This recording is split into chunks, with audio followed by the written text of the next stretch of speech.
সাক্ষ্য দিলাম এটা আমার পরিষ্কার, কিন্তু মুহাম্মদ সাল্লাল্লাহু আলাইহি ওয়াসাল্লামের ব্যাপারে আমার এখনো পরিষ্কার নয়, অথবা সেই সাক্ষ্যটা থামায় রাখলাম।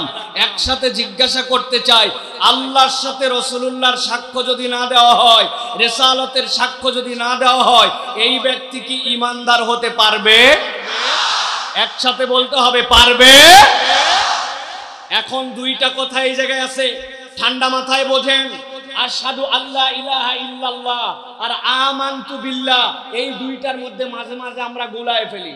আশহাদু আল্লা ইলাহা ইল্লাল্লাহ, আই উইটনেস, আমি সাক্ষ্য দিচ্ছি আল্লাহ তিনি ছাড়া কোনো ইলাহ নাই, মুহাম্মদ সাল্লাল্লাহু আলাইহি ওয়াসাল্লাম তার একমাত্র রাসূল, তার শেষ রাসূল মুহাম্মদ সাল্লাল্লাহু আলাইহি ওয়াসাল্লাম তার আব্দ, এটা হচ্ছে আমার সাক্ষ্য।